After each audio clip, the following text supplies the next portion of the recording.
Assalamualaikum warahmatullahi wabarakatuh. Selamat malam, Kak Tere, Kak Yusfan ya bisa aku panggil? Iya, bisa. Oke. Sebelumnya perkenalkan kami dari kelompok 1 mata kuliah SKB terus di kelayakan bisnis di semester 5 manajemen. Nah, di sini aku nggak sendiri, ada Laila yang waktu itu ngehubungin Kak Tere, terus ada Fitria, ada Kak Rike, dan ada Kavi juga di sini. Nah, kita mungkin akan sedikit bertanya-tanya mengenai beberapa pertanyaan yang mungkin udah Kak Laila kasih nih sama kakak semua ya. Beberapa tanpa berlama-lama lagi, mungkin bisa aja nih dilanjut oleh teman-teman untuk pertanyaan. Tes. Apakah suara saya terdengar? Terdengar, Fitri ya? Oke. Oke, sebelumnya terima kasih Kak Tere dan Kak Hifzan sudah join di Zoom pada malam hari ini. Nah, aku Fitria ini ingin nanya terkait aspek finansial, Kak. Mungkin ada 3 pertanyaan yang akan aku tanyakan. Yang pertama itu, bagaimana sih kelas gigi itu menghasilkan pendapatan atau uang? Apakah menggunakan skema langganan, pembayaran per kelas, atau ada layanan premium yang diberikan? Mungkin boleh dijawab, Kak.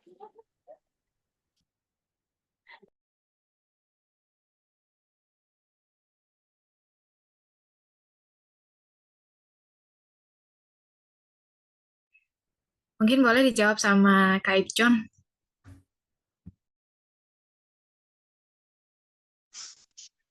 Ya sebentar ya guys. Suaranya kayaknya ini agak kecil. Saya mau pakai headset dulu.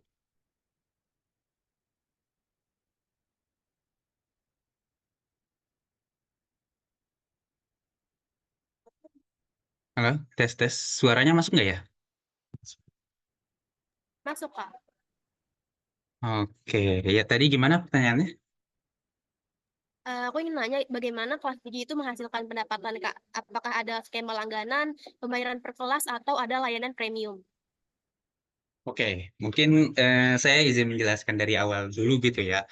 Untuk kelas Digi itu apa? Untuk kelas Digi itu adalah jasa pelatihan digital, jadi kita bisa memberikan pelatihan-pelatihan terkait digital, tapi kita lebih utamanya ke digital marketing, copywriting, dan juga yang lainnya. Tapi kita juga bakal bisa merambah lagi ke content creator dan personal branding. Nah, berarti untuk pertanyaannya lebih ke revenue stream-nya bukan ya?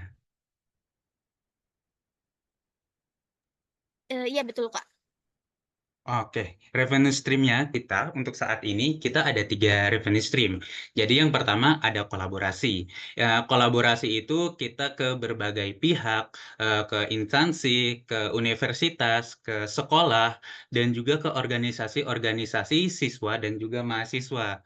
Nah, seperti salah satunya pada awal kita berdiri di kelas Digi ini, karena kita juga masih belum ada branding, kita belum ada nama, untuk sebagai salah satu marketing kita, sebagai salah satu apa namanya ya, orang aware kepada kelas Digi, itu kita mengadakan kolaborasi dengan forum-forum dan organisasi-organisasi mahasiswa.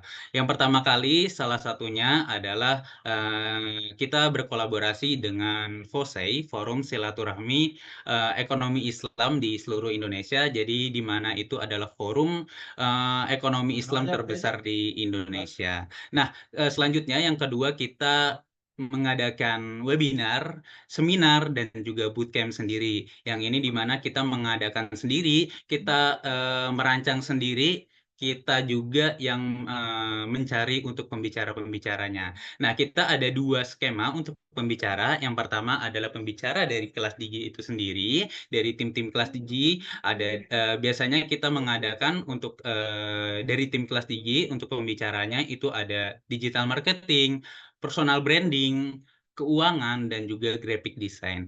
Nah, selain itu kita juga untuk mengadakan webinar dan bootcamp, kita juga mencari narasumber dari luar, pembicara dari luar, yaitu kita biasanya menggait berkolaborasi juga sih, ujung-ujungnya berkolaborasi dengan influencer yang udah punya nama di bidangnya, tapi biasanya kita lebih memilih untuk influencer yang berfokus kepada digital marketing dan juga personal branding.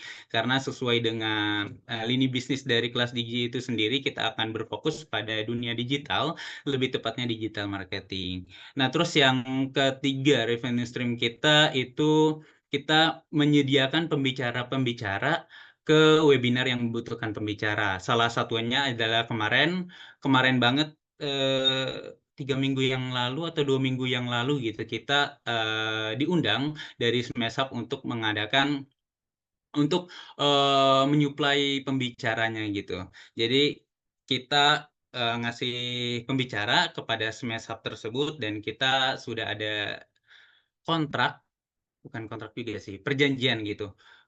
Seberapa bagi hasil kita dan juga seberapa bagi hasil antara kelas Digi dan Smashub, dan juga kita mengadakan perjanjian kepada pembicara, seberapa persentase bagi hasil antara pembicara dan kelas Digi itu sendiri. Mungkin seperti itu, jadi ada 3 revenue stream ya.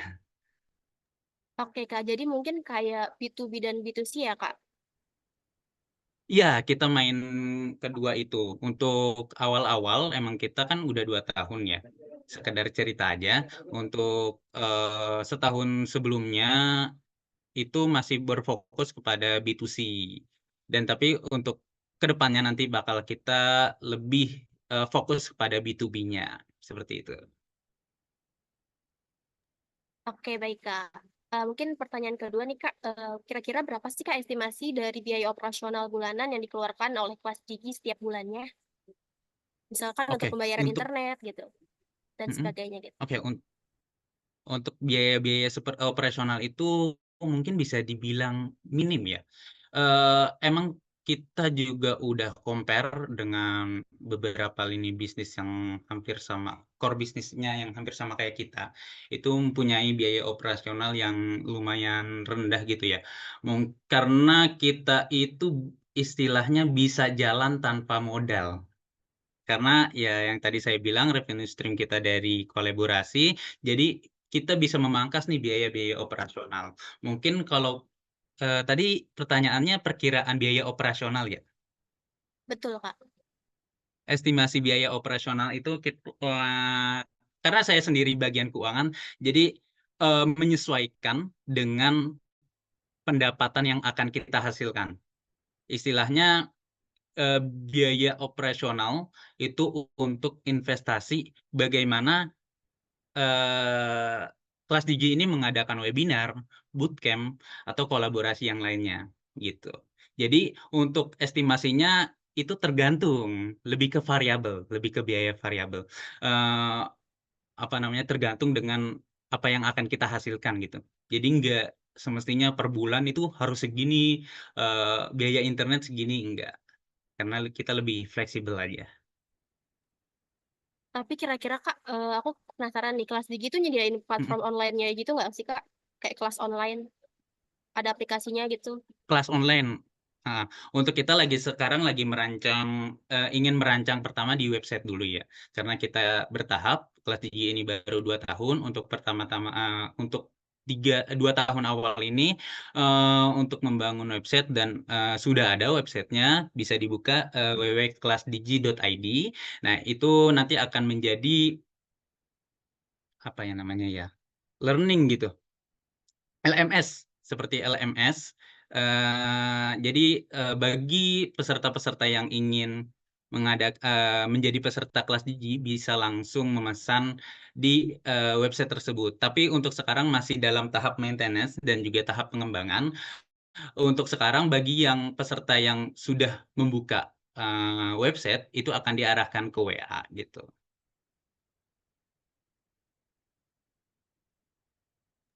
Oke, baik, Kak.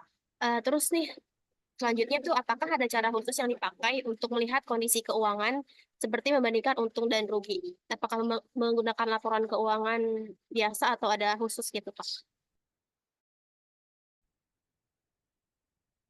Maaf, gimana ya tadi putus-putus, sorry. apakah ada cara khusus Kak yang dipakai untuk melihat kondisi keuangan seperti membandingkan untung dan rugi? Oh, biasanya emang kita untuk melihat keuangan ya. Untuk melihat keuangan biasanya saya lebih ke memproyeksikan RAB rancangan anggaran biaya untuk ke depannya. Jadi sebelum kita mengadakan webinar, seminar, bootcamp, itu kita merancang dulu biaya-biaya apa yang dikeluar. Nah, untuk tadi sorry membandingkan laporan keuangan maksudnya? Enggak, maksud aku membandingkan untung dan Mhm. rugi setiap bulannya. Oh, membandingkan untung dan rugi. Iya, jadi Betul Kak. untuk membandingkan untung dan rugi, kita sebelumnya emang udah menyusun anggaran-anggaran, kita udah menargetkan itu. Untuk setiap kali seminar, bootcamp, atau webinar itu, kita untungnya berapa dengan biayanya berapa gitu. Seperti itu. Tapi terkadang ada nggak sih Kak kayak nggak sesuai dengan RAB yang direncanakan? Oh, pasti dong, pasti. Karena biasanya, karena kita lebih ke B2C ya, dan mungkin dari sisi marketingnya yang agak kurang atau gimana. Nah, itu tapi nggak terlalu signifikan gitu perbandingannya. Mungkin ada beberapa yang kayak kelas kita itu pendaftarnya itu masih kurang karena kita juga masih fleksibel. Jadi untuk kelas webinar itu kita extend lagi ke minggu depannya untuk kita bisa lebih gencar-gencarin untuk ads, marketing, atau yang lainnya seperti itu. Jadi kita emang udah berorientasi pada target gitu sih. Oke Kak, mungkin sekian dari aku dan bisa dilanjutkan oleh rekan saya. Oke, baik. Oke, Terima kasih baik. Fitri ya. Waduh, gimana Kak? Kita baru udah langsung berat-berat pembahasannya nih. Langsung ke finansial aja ya. Oke dia udah Lumayan, finansial dan lumayan. iya ya, udah membakar semangat juga Kak. Oke, tadi kan udah finansial ini. Sekarang aku mau masuk ke tentang manajemennya aja deh Kak. Oke, aku Oke, boleh. sebut aja ya Kak. Jadi bagaimana sih Mhm. proses dalam memulai bisnis Digi ini tuh, dan apa aja tantangan yang pernah muncul gitu yang paling signifikan dalam tahap awal membangun usaha kelas Digi ini? Kayak gimana Kak? Bisa diceritain prosesnya dan juga tantangannya? Oke, prosesnya berarti lebih ke sejarahnya ya. Tadi saya udah mention sedikit, saya sudah menceritakan gitu beberapa sejarah bahwa kelas Digi ini dimulai dari pas awal-awal, dimulai dari ketidakadaannya kelas-kelas digital di kalangan mahasiswa gitu. Jadi awalnya emang dari founder-founder kami itu berdiskusi, gimana sih cara agar mahasiswa itu mengikuti seminar, bootcamp, webinar itu dengan harga yang affordable, harga yang murah, tapi dengan kualitas yang kalau misalkan seperti influencer-influencer gitu. Karena biasanya kalau kelas-kelas influencer kan harganya udah 100.000 ke atas, 150.000. Nah, kita ini menyediakan sarana itu untuk mahasiswa, untuk masyarakat, untuk UMKM itu lebih berkembang dan lebih mengenal digital. Nah, pada awal-awalnya karena kita emang tanpa modal gitu ya, jadi kita mengadakan kolaborasi sebagaimana yang tadi sudah saya ceritakan,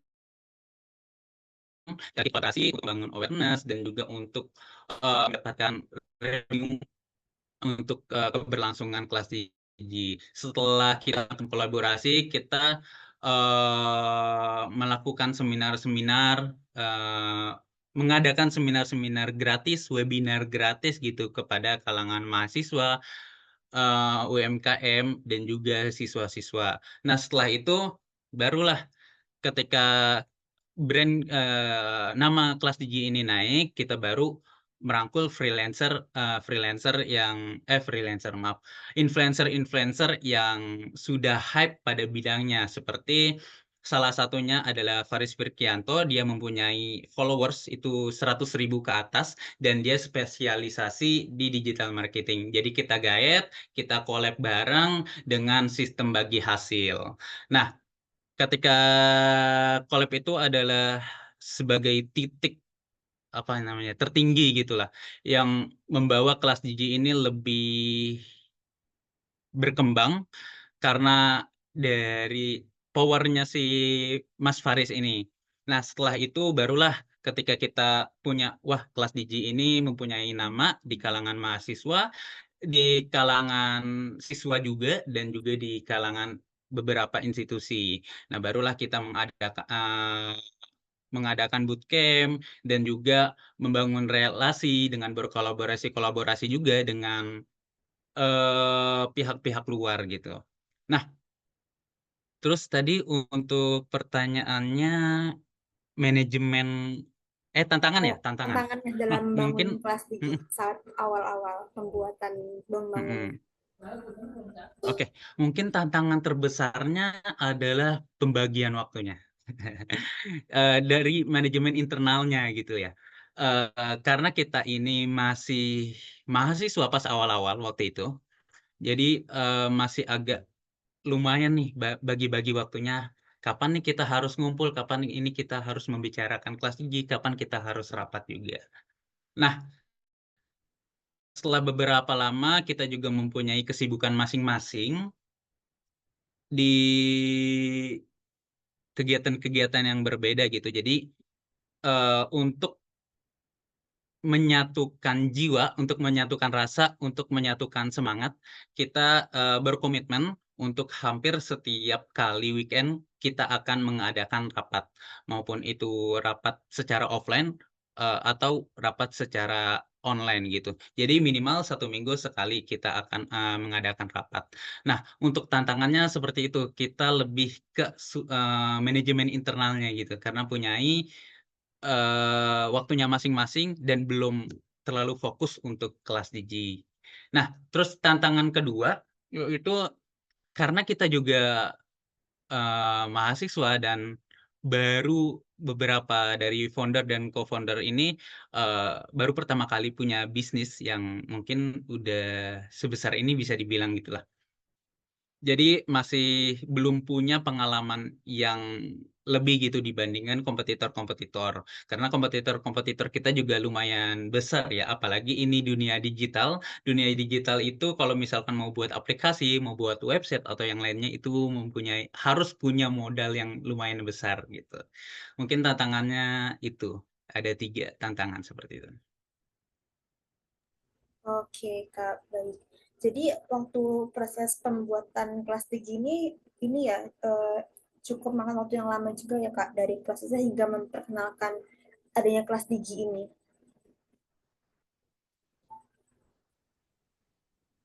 Iya, lumayan cukup lama karena kita juga mahasiswa gitu ya, gimana cara nge-branding kelas Gigi itu sendiri dan juga nge-branding founder-founder. Karena ya kalau orang Indonesia itu lebih bukan orang Indonesia sih, hampir semua bisnis itu lebih mengutamakan kepercayaan. Nah, salah satu kelas Digi untuk mengembangkan bisnis adalah memberikan kepercayaan kepada masyarakat, seperti itu, kepada customer-customer. Oke, keren banget, Kak, proses awalnya hingga bisa ke saat ini juga ya. Udah makin terkenal juga kan kelas Digi itu. Terus oke deh, Iya, aku amin, lanjut amin, lagi ya. terima kasih. Iya, Kak. Ini kemudian dalam proses pengambilan keputusan di kelas Digi tersebut, gimana Kak caranya, Kak? Apakah ada penerapan top down ataupun pendekatan dengan sebuah yang lebih demokratis gitu? Jadi untuk pengambilan keputusan di kelas Digi internalnya deh gitu. Oh, untuk internal kelas Digi ya. Jadi kita itu kalau top down itu kan berarti yang pengambilan keputusan dari tingkat tertinggi ya kalau nggak salah. Nah, mungkin kita lebih ke demokratis, lebih ke bottom up-nya lah, apa namanya, antonim dari top down. Kita mengambil keputusan itu bottom up. Jadi semua yang seperti salah satunya kita kemarin terdapat mahasiswa internship di kelas Gigi. Jadi kita memberikan peluang untuk teman-teman internship itu memberikan pendapatnya, untuk memberikan kritik dan saran-sarannya untuk kelas Gigi. Jadi untuk pengambilan keputusan itu kita lebih ke musyawarah, enggak salah satu pihak. Misalkan anak internship ini mempunyai kritik dan saran, baru dimasukkan ke tim inti kelas Digi, nanti baru tim inti kelas Diginya ini yang akan mendiskusikan lagi secara musyawarah, setelah itu baru yang dihasilkan untuk pengambilan keputusan seperti itu. Jadi kita nggak pakai top down gitu ya, lebih musyawarah, demokratis, bottom up kayak gitu. Jadi lebih sering diskusi bareng-bareng aja ya Kak ya. Iya, untuk pengambilan keputusan karena kita ini juga masih bisa dibilang masih cilik lah ya, masih bayi gitu. Jadi biasanya soalnya kalau yang saya tahu untuk top down itu dalam pengambilan keputusan itu untuk perusahaan-perusahaan yang udah mempunyai kinerja yang bagus, udah mempunyai valuasi yang besar. Jadi kalau masih kecil itu belum layak gitu ya. Bisnis itu mempunyai manajer top down gitu. Lebih baik ke bottom up, musyawarah demokratis. Oke, baik, udah sangat terjawab ya Kak. Mungkin dari aku mau tanya terakhir nih I- Kak. Eh, kan iya mungkin boleh. aja ya sebuah bisnis itu kan Hmm. melakukan kerjasama dengan mitra bisnis ataupun vendor lain. Tadi juga udah disinggung bahwasanya tuh kelas Digi ini pernah ada kolaborasi dengan freelancer ya. Nah, lalu terkait hal itu bagaimana sih cara kelas Digi Tes, sorry, mengelola, kayaknya suaranya hilang ya. gimana Kak? Maaf, Laila. Kayaknya Ya, internet saya oh, tadi keputus, jadi ya, aku ulang ya. suaranya putus-putus. Maaf Iya, ya, iya. boleh diulang? Iya, boleh. Iya, baik Kak. Oke, kan dalam bisnis itu kan mungkin aja kita seringkali melakukan kerjasama ya dengan mitra lain ataupun vendor. Nah, lalu tuh tadi juga udah disinggung mengenai Hmm. kolaborasi kelas Digi bersama freelancer ya. Nah, kemudian terkait hal itu, Hmm. bagaimana sih cara kelas Digi mengelola hubungan antara satu sama lain dengan mitra kerjasamanya? Oh, gimana cara mengelolanya gitu ya? Ya, karena Nah, kan tadi jadi kan juga kita, pernah hmm, berkolaborasi dengan freelancer kan, Kak? Jadi hmm. gimana cara mengelolanya gitu? Oke, Kak, silahkan Oh, dijawab. kita nah, cara mengelola manajemen yang baik, yang saya tahu adalah yang paling utama adalah komunikasi. Karena mau gimana pun untuk mengelola bisnis tanpa mengelola hubungan tanpa komunikasi itu nggak mungkin akan terjadi. Jadi salah satu cara kita apa namanya agar mitra bisnis kita, agar partner kita itu loyal, maksudnya biar kedepannya akan kerja sama gitu, ya komunikasi. Kita biasanya kadang kalau misalkan salah satunya ada pembicara kita, influencer dari copywriting, itu followersnya udah 30.000 ke atas. Itu namanya Mas Raharja. Nah, itu dia kadang, nggak kadang sih, agak sering juga ke Jakarta gitu. Dia kan tinggalnya di luar kota. Ke Jakarta untuk membuka kelasnya dia sendiri. Nah, biasanya kita bakal kontak-kontakan tuh. Mas, lagi di mana posisinya? Kita ketemuan yuk, kayak begitu. Caranya adalah kita lebih ke mengkomunikasikan setiap waktu, walaupun kita belum ada rancangan ke depannya eh, akan mengundang dia untuk menjadi pembicara atau akan bekerja sama lagi untuk mengadakan acara. Itu kita tetap berusaha untuk mengkomunikasikannya kepada mitra bisnis dan juga partner bisnis kita, seperti itu. Oke, jadi dengan cara halus ngajak ngopi bareng dulu gitu ya, Kak? Baru langsung Iya, benar. gimana. Oke, Benar, cukup benar, menarik benar. deh caranya. Dari hal itu bisa jadi yang ketat serius juga ya, Kak ya? Jadinya bisa Mm-mm. ada apa sih kerjasamanya bareng-bareng dengan pihak lainnya gitu. Iya benar. Jadi kayak kita lebih ke teman aja gitu. Mitra bisnis kita, partner bisnis kita jadikan teman gitu, teman yang akrab. Jadi selain kita untuk profesionalitas, untuk ya namanya juga bisnis ya mencari cuan gitu lah ya. Selain mencari cuan, kita juga lebih ke mencari keakraban. Nah, karena keakraban itu nanti bakal muncul nih ide-ide atau kritik-kritik dari mitra bisnis kita kepada bisnis eh, kita itu sendiri. Seperti itu. Baik, Kak Izon udah sangat terjawab dari pertanyaan aku ya. Mungkin dari aku udah cukup, Kak. Jadi bisa untuk teman-teman selanjutnya mungkin udah penasaran nih mau tanya-tanya ke kakak lagi. Boleh tuh Oke, silahkan boleh, boleh. slide-slide. Terima kasih, Kak. Oke, terima kasih juga. Oke, makasih Lela dan Kak Hifsan yang dari tadi udah kasih banyak banget insight nih buat kita. Mungkin aku mau next ke Baik. aspek selanjutnya di aspek pemasaran. Kalau nggak salah, Kak Tere Oke. bagian marketing ya. Halo Kak Tere. Oh iya benar. Saya Halo, serahkan kepada Kak Tere ya. halo Kak, siapa itu tadi namanya? Erika. Oh ya, Kak Erika. Oke, tadi tuh sebenarnya aku udah notice Kak Hifsan sempat ngebahas sedikit soal awal mula kelas Digi ya. Di situ aku ngelihat itu udah ngebahas sedikit mengenai peluang pasar. Kenapa kelas Digi awalnya dibangun dan lain sebagainya. Cuma aku mau tanya lebih detailnya apa sih yang jadi trigger buat tim kelas Digi yang akhirnya kayak ini benar-benar peluang pasar yang nggak boleh kita sia-siain, nggak boleh kita lewatin gitu sampai akhirnya eh, tim kelas Digi mantep untuk ngebangun bisnis ini. Oke, aku izin jawab ya. Jadi, sebelum kita menganalisis peluang pasarnya, itu pasti kita nge-survey kebutuhan pasar itu seperti apa. Nah, contohnya misalnya mereka-mereka untuk mahasiswa mungkin perlu pelatihan digital marketing secara lebih detail gitu. Mungkin kalau di kuliah-kuliah itu cuma diajarin ya udah kayak ya udah digital marketing yang belum ada implementasinya gitu, cuma teori-teori doang. Nah, terus juga kita nanya-nanya nih ke calon-calon pengguna apa jasa digital marketing itu dia butuhnya seperti apa. Terus juga itu mengamati tren pekerjaan yang semakin menuntut keterampilan digital nih. Contohnya kayak kerjaan-kerjaan yang sekarang kan tren-trennya jadi sosial media spesialis gitu-gitu kan. Itu kan masuknya ke digital marketing juga.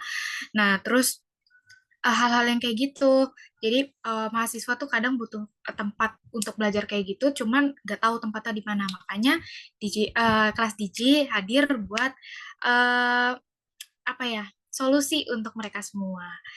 Nah, terus kalau selanjutnya itu kita juga ada menganalisis kompetitor kita. Jadi kelas Digi itu ngebangun bisnis bukan cuma ngebangun aja. Jadi kayak menganalisis siapa aja sih kompetitor dari bisnis kita gitu. Apa aja bisnis yang nawarin pelatihan serupa yang kayak kita. Terus kita juga nggak identifikasi apa aja kekurangan atau keterbatasan dari kompetitor kita. Jadi kalau misalkan ada kekurangan di kompetitor kita, kita bisa tambahin di kelebihan kita gitu. Nah, terus kita juga punya value sendiri atau menawarkan sesuatu yang lebih baik atau berbeda. Contohnya kayak tadi Kak Ipjon udah bilang, di luaran sana mungkin belajar digital marketing tuh mahal banget, kayak misalkan 150.000 atau bisa sampai 200.000. Tapi kalau di kelas Diki itu cuma 25.000 per sesinya, per workshop atau webinarnya. Jadi kan itu jadi yang pembeda gitu di antara kompetitor yang lain. Nah, terus juga menganalisis peluang pasarnya itu kita juga memanfaatkan data-data online kayak misalkan kita memanfaatkan alat seperti Google Trends atau analisis kata kunci di media sosial gitu. Jadi kelas Digi ngelihat gimana sih minat para mahasiswa atau UMKM atau orang-orang yang mau belajar digital marketing itu biar tumbuh gitu di kalangan masyarakat terutama di daerah-daerah yang sedang mengalami transformasi digital kayak gitu. Nah, terus kalau misalkan kita udah eh, apa namanya ngejalanin workshop atau webinar itu biasanya kita kan juga minta feedback atau evaluasi. Nah, feedback itu bisa kita jadiin evaluasi yang bisa bikin kita meningkatkan bisnis kelas Digi itu biar semakin lebih baik gitu. Jadi apa yang kurang dari kelas Digi bisa kita tingkatin dan makin ngelengkapin kebutuhan masyarakat yang membutuhkan jasa digital marketing. Gitu sih Kak, kalau dari aku ya. Nah, gitu. Jadi emang identifikasinya dari berbagai aspek gitu ya, Kak. Terus juga nggak cuma peluang, tapi juga identifikasi pesaing. Iya, betul, betul. Tadi juga udah sempat ngebahas sedikit soal strategi ya. Jadi kakak, selama kelas Digi ini berjalan, kalau boleh tahu strategi pemasaran apa sih yang paling efektif dalam memperkenalkan jasa kelas Digi ini kepada konsumen? Soalnya kan tadi juga sempat disinggung kompetitornya lumayan banyak, gitu kan. Oke, jadi strategi pemasaran yang dilakuin kelas Digi itu apa aja sih? Itu yang pertama, udah pasti, karena ini bisnis digital marketing, pastinya kita bikin konten dong. Nah, yang pertama itu bikin konten, terus kelas Digi juga fokus pada pembuatan konten edukatif atau entertainment, pokoknya konten-konten yang relevan dengan target audiens yang kami ingin capai. Contohnya kalau kayak misalnya bikin bikin konten di Reels Instagram atau TikTok, terus juga live streaming di Instagram kelas Digi atau juga live streaming bareng mitra bisnis yang lainnya gitu. Terus konten ini juga bukan sekadar promosi aja, tapi kayak memberikan nilai yang nyata gitu buat audiens yang ingin belajar digital marketing. Jadi nggak cuma ngomong-ngomong aja ngajarin tentang digital marketing, tapi kelas Digi juga ngebantu mengajak gitu untuk para mahasiswa yang mau belajar digital marketing tuh jadi percaya sama kelas Digi gitu. Terus yang kedua kita juga selain bikin konten, kita juga pemasaran di media sosial atau sosial media marketing gitu.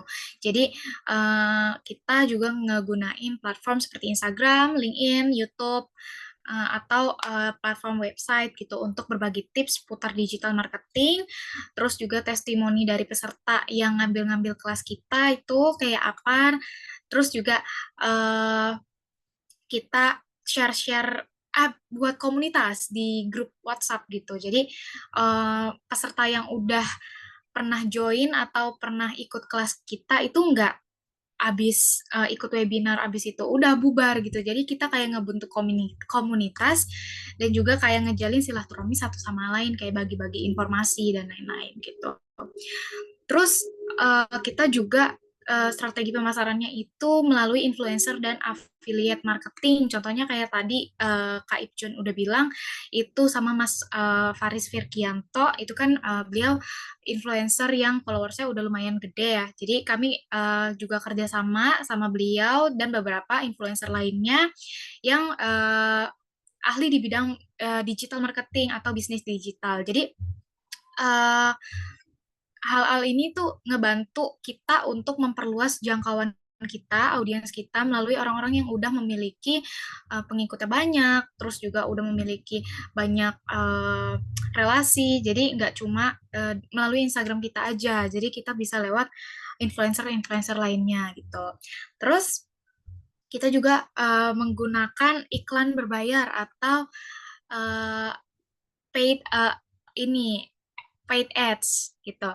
Terus biar apa ya, biar jangkauannya makin lebih luas gitu, kita juga ngegunain iklan berbayar nih. Kayak misalkan di Instagram tuh kan ada ya, kayak apa namanya iklan yang berbayar gitu. Terus juga kita nargetinnya nggak sembarangan orang semua untuk umum gitu. Jadi kita cuma nargetin orang-orang yang tertarik sama pelatihan digital marketing. Jadi dengan strategi ini kita juga bisa langsung ngejangkau nih kalau misalkan orang-orang yang belum tahu kelas Digi kan kalau misalkan iklan berbayar tuh bisa suka muncul langsung muncul gitu di halaman timeline atau lagi scroll apa tiba-tiba muncul digital marketing, itu juga bisa ngebantu buat kita ngejangkau atau memperluas target audiens kita gitu. Mungkin segitu ya dari aku. Oke, jadi emang mostly semua strateginya digital ya, Kak, di media Ya, sosial. ya betul. Kebanyakan digital. Ini aku agak penasaran sedikit, mungkin ini di luar materi. Eh, dari Kak Tere, apa sih pengalaman seru Kakak selama nge-handle kelas Digi, khususnya di bidang marketing ini? Serunya itu karena bikin konten ya. Karena emang aku suka bikin konten sih. Kayak kita tuh kadang konten-konten yang viral di TikTok gitu ya. Kan kalau misalkan kita praktekin lagi bareng teman-teman kelas Digi itu kan rasanya juga jadi beda gitu. Jadi ada lebih kayak keakrabannya juga.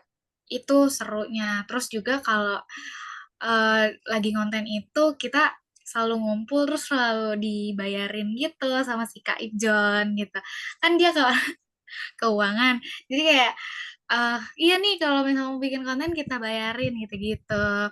Seru-serunya gitu. Kalau kelas Digi tuh emang kebanyakan makan sih. Makan terus di abnormal kayak gitu. Ya gitu sih Kak paling.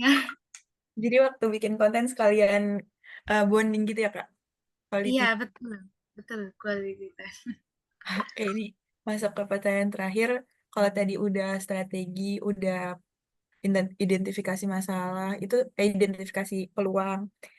Kalau misalnya buat tantangan terbesar dari kelas Digi sendiri itu dalam pemasaran selama berjalan ini apa ya, Kak? Pemasarannya, pemasarannya. Apa tadi pertanyaan permasalahannya? Tantangan terbesar, ya. Oh, tantangan. Tantangannya mungkin kayak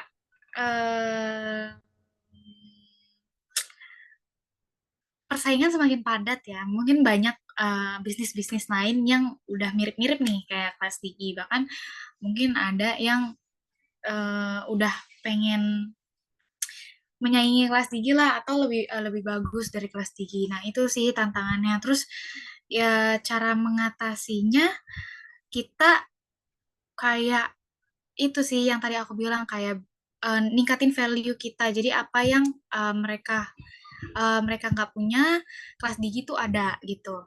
Terus juga kita selalu meminta testimoni dari para peserta yang udah ikut webinar atau workshop. Jadi kita kayak tanya kekurangannya apa dan kita terus ningkatin itu supaya kita juga nggak kehilangan customer, bukan customer sih. Jadi nggak kayak kehilangan peserta-peserta yang udah pernah join nih. Jadi kayak nggak mau di kelas Digi kemarin aja gini-gini. Kita meminimalisir itu. Jadi kita selalu minta feedback, terus juga kita dengerin keluh kesah mereka tuh kayak apa, jadi kita bisa tambah-tambahin. Terus juga cara mengatasinya yaitu dengan meningkatkan personal branding dan networking dari kelas Digi itu sendiri. Jadi kayak biar kita nggak kalah saing sama bisnis-bisnis yang lain, kami juga fokus buat ngebangun personal branding dari kelas Digi. Jadi kayak melalui komunitas atau interaksi langsung di sosial media. Terus juga kita juga kolaborasi juga dengan komunitas bisnis dan digital marketing lainnya diperbanyak lagi untuk memperluas jaringan. Terus optimasi CEO, jadi kayak meningkatkan visibilitas organik gitu ya. Jadi kita ngelakuin optimasi CEO ini di situs web. Jadi biar konten kami itu gampang ditemuin sama orang-orang yang lagi nyari pelatihan digital marketing. Jadi kalau misalkan tadi aku bilang banyak bisnis di luar sana yang udah kayak mirip-mirip kelas Digi. Jadi kita ngelakuinnya tuh di optimasi CEO ini biar orang-orang tuh ngelihatnya bukan bisnis yang lain, jadi bisnisnya kelas Digi gitu. Gitu dari aku. Oke, emang paling tantangan terbesarnya emang di persaingan yang semakin ketat ya, Kak. Terus juga Iya. cara buat ngatasin itu kita harus terus update dan memperkaya value dari perusahaan itu sendiri. Ya, Makasih banyak ya Kak Tere buat jawabannya. Udah menjawab banget dari pertanyaan-pertanyaan aku dari segi pemasaran. Mungkin dari aku segitu aja. Boleh dilanjut sama yang lain? oke, terima kasih. Oke, Kak. Oke, makasih ya Erika. Selanjutnya aku mau lanjut ke aspek teknisnya nih Kak. Aku pengen nanya, kalau kelas gigi tuh apa aja sih peralatan dibutuhin untuk ngejalanin kelas gigi? Oke, kayaknya ini ke saya lagi ya. Saya izin jawab untuk peralatan kita nggak ada peralatan yang besar gitu yang mempunyai biaya-biaya yang gede. Mungkin untuk peralatan-peralatan yang kita dibutuhin untuk kelas digi, karena kita ini juga berbasis digital marketing, mungkin alat-alat untuk konten, tripod, apa namanya, mic, kamera, dan lain sebagainya gitu. Kita nggak ada peralatan-peralatan kayak komputer atau mesin-mesin gitu. Lebih ke kita masih untuk komputer dan lainnya itu masih pakai pribadi gitu ya. Karena emang ini komitmen dari para founder dan co-founder gitu. Kita masih namanya efisiensi biaya gitu. Untuk mengefisiensi biaya, kita masih menggunakan peralatan-peralatan pribadi. Mungkin untuk peralatan-peralatan yang dari kelas tingginya itu untuk sekedar untuk konten saja. Seperti itu. Nah, kalau konten biasa pakai HP berarti ya Kak?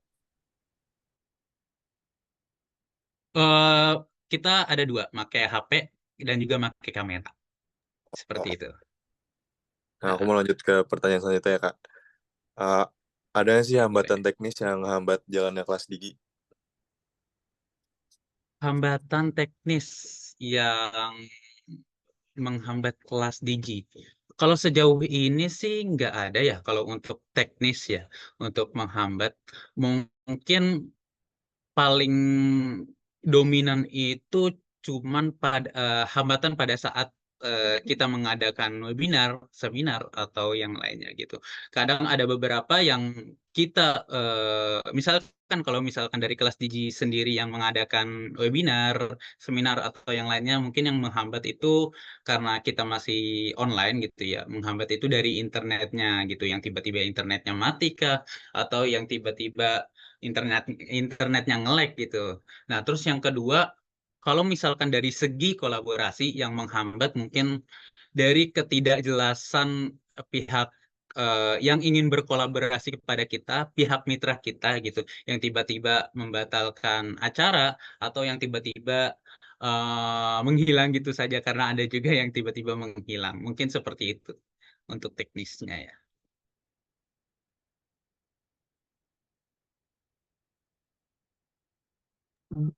Oke, yang terakhir nih Kak. Eh, gimana gimana Kakak tuh ngukur kinerja sistem kelas digi? Kayak gimana tuh cara ngukurnya tuh secara teknis tuh kayak gimana sih ngukurnya? Oke, cara mengukur kinerja. Ya, tadi saya udah bilang, untuk semua kegiatan-kegiatan kita, untuk semua apa yang akan kita kerjakan, itu kita udah rancang dari anggaran biaya, dari target-target kinerja, dan juga target-target penjualan kita gitu. Dan biaya-biaya yang akan kita keluarkan. Jadi untuk mengukur kinerja, seperti itu, apakah target-target yang udah kita buat, rancangan-rancangan yang sebelumnya udah kita buat, sudah sesuai atau belum. Dan selanjutnya, kita untuk mengukur kinerjanya bukan dari internal saja, tapi dari pihak eksternal. Pihak eksternal itu siapa? Yang pertama adalah pihak mitra bisnis kita, pihak kolaborator kita, partner kita. Eh, apa sih? Apakah ketika kita udah berkolaborasi, apakah terdapat saran-saran, kritik-kritik, atau yang lain sebagainya. Terus yang kedua, pihak eksternal kita adalah peserta kita sendiri. Yang sebagaimana yang sudah dimention oleh Kak Teresa, setelah kita mengadakan webinar, bootcamp, dan lain sebagainya, kita memberikan peluang gitu, kita memberikan sarana kepada peserta kita untuk memberikan feedback dan juga evaluasi. Tidak hanya ke kita aja, tapi kadang juga ke bukan kadang sih, emang pasti selain ke internal kelas tinggi juga ke pembicara-pembicara yang sudah kita ajak kerjasama seperti itu untuk mengukur kinerjanya. Jadi ada 2 ya. Iya. Kayak pertanyaan dari aku itu aja sih, Kak. Kasih ya, Kak. Oke, baik. Terima kasih kembali, Kak Afi. Oke, terima kasih nih teman-teman dan Kak Hispan dan Kak Tere yang dari tadi tuh udah ngejawabin pertanyaan kita dengan insightful banget ya. Dan sebenarnya aku sebagai closing nih karena kita udah habis juga pertanyaannya. Aku mau nanya Kak, ada nggak sih Iya, closing boleh. statement dari Kak Hispan dan Kak Tere nih untuk teman-teman kita yang mungkin mau membuat usaha produk digital ataupun teman-teman kita yang penasaran nih sama kelas digi dan semacamnya. Bisa nih Kak? Oke, dari Kak Teresa dulu atau dari saya dulu nih? Boleh nih. Oh, mungkin dari Kak Tere dulu kali ya. Dari tadi kan Kak Iswan Oh, udah boleh. nih. Boleh, silakan Kak Tere.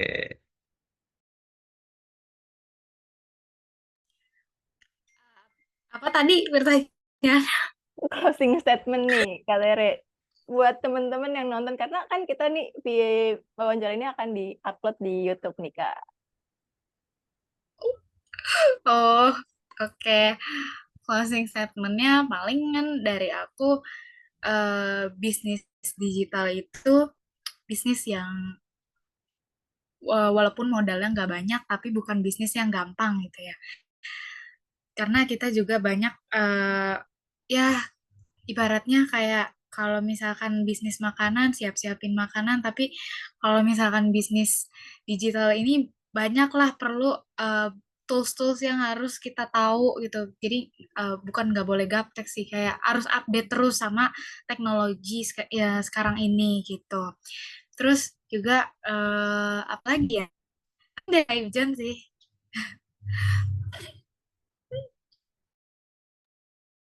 Oke. Tadi pertanyaannya closing statement untuk berbisnis gitu ya. Iya, Untuk bisnis itu bukan hanya bisnis digital ya. Bisnis apa aja. Yang pertama itu adalah niat. Yang penting gimana teman-teman itu mempunyai niat yang kuat. Apa tujuan teman-teman untuk berbisnis gitu. Ya biasanya untuk ngasilin duit gitu ya. Kalau misalkan secara logikanya gitu. Bagi bisnis yang profit oriented. Nah, yang kedua adalah gimana teman-teman berusaha untuk menjalankan bisnis teman-teman. Rugi itu pasti, gagal itu harus gitu. Karena bisnis yang pebisnis yang udah merasakan kegagalan biasanya itu mempunyai pengalaman yang lebih besar dibandingkan pebisnis yang belum gagal lah ya. Karena menurut saya dan apa yang saya lihat dari kacamata saya, tidak ada bisnis pertama seorang pebisnis itu bisa langsung sukses. Pasti dia mempunyai beberapa tahap untuk mensukseskan bisnisnya. Ya seperti itu mungkin untuk saran saya dan closing statement, teman-teman harus menumbuhkan niat untuk berbisnis. Kalau gagal, ya bangkit lagi gitu. Dan kedua, gimana usaha teman-teman untuk membangkitkan bisnis teman-teman itu sendiri, untuk merealisasikan ide teman-teman seperti itu. Oke, kalau aku boleh ulang nggak sih Kak tadi Kak? Gagal itu harus sebelumnya apa Kak? Iya, Bisnis itu yang gagal itu harus. Kalau bisnis itu sebelumnya, ah, ah, Bisnis itu gagal itu harus, rugi itu udah pasti gitu. nah, oke. sorry, rugi itu pasti, gagal itu harus. Bukan harus juga sih, lebih ke gimana teman-teman ngambil pelajaran gitu dari bisnis-bisnis yang sudah gagal. Oke, karena tadi closing statement-nya udah keren banget dan benar kata Kak Tere yang dimana kita tuh sebagai mungkin generasi Z ya, apalagi dan generasi yang udah sadar dengan teknologi ya, mau nggak mau kita harus update dibanding kita harus tergerus dengan teknologi yang semakin masif di dunia ini. Dan benar juga tadi kata Kak Hispan di mana ya namanya bisnis juga rugi itu ya pasti adanya, terus juga dan kalaupun gagal tuh hidup pasti harus gagal nggak sih untuk mempelajari hal-hal yang telah gagal itu dan memperbaikinya. Oke, mungkin itu saja Benar. yang di sesi kali ini, dan jujur sesi kali ini seru banget. Thanks banget dan terima kasih banyak banget nih untuk Kak Tere, Kak Hispan yang udah meluangkan waktunya dan sharing-sharing yang super insightful banget. Kami jadi banyak wawasan baru nih tentang kelas Gigi, mulai dari segi finansial tadi, manajemen, pemasaran, hingga operasional. Nah, semoga video ini bisa membantu teman-teman yang menonton untuk lebih mengenal dan memahami kelas Gigi, serta menginspirasi nih teman-teman untuk yang tertarik di bisnis produk digital. Dan kami juga berharap semoga kelas Gigi semakin sukses dan semakin terus berkembang ya Kak. Dan selalu sukses juga untuk Kak Tere dan Kak Hispan. Amin, makasih. Baik.